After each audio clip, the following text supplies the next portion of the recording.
Hello, in this tutorial, I'll show you how to create a recipe book in Notion. Creating a recipe book in Notion allows you to organize and store your recipes in a versatile and easily accessible way. So here's how to set up a recipe book in Notion. First, you need to launch your Notion on your desktop, which I have right here, and on the left sidebar, go ahead and click on this pencil icon to create a new page. Now, name your page such as recipe book,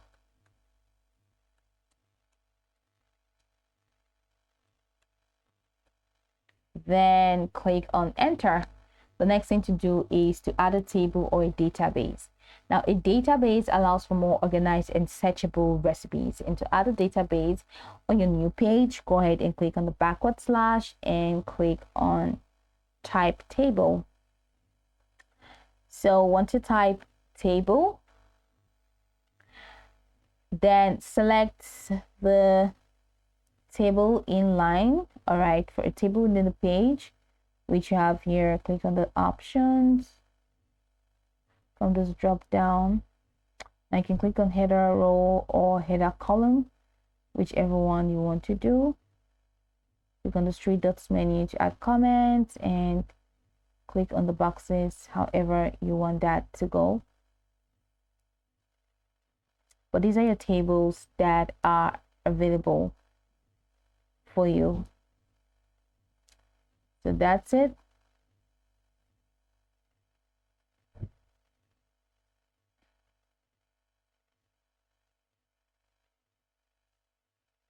So once you click on this, it means you have you hover your cursor for you to see. So fit table to page width, which just spreads it across.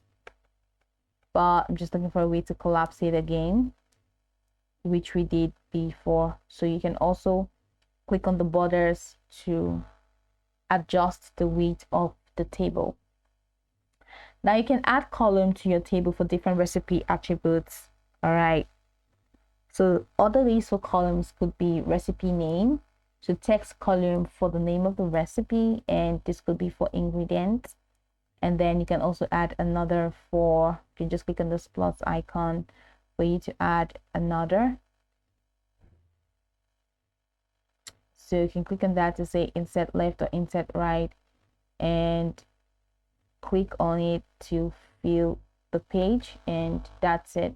So you can just keep adding more. So this, like I said, could be recipe name.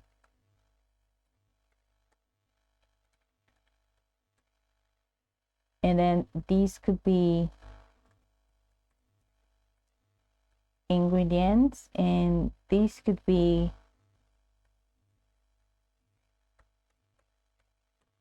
instructions. Okay, so that's it.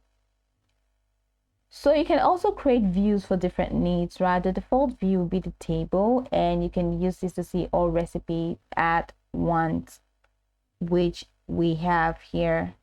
You can click on this three dots menu. Now you can check small text, you can check full width, or you can suggest edits. You can lock page, you can customize page, copy link, move link. You can customize page right here, and view history, undo, open, and even connect it to something else. So click on customize page, top level discussions, backlinks, page comments. Just go ahead and customize your page to however you want it to be. Don't forget to click on any of the columns and choose the header. You can choose colors for each of them, and you can choose header column, and you can also check for options or the three dots menu to click on options and click on this. Just go ahead and customize it to whatever you want it to be. If there are comments, go ahead and view all comments, and once you're done, don't forget to click on share for you to share. So that's really much the process. Now you can go by the tutorial from top to bottom to get acquainted with the steps, and once you're done, you'll be good to go. So this step actually allows you to create a personalized and organized recipe book that is easy to navigate and update within Notion. I hope this tutorial marvelously helped your search.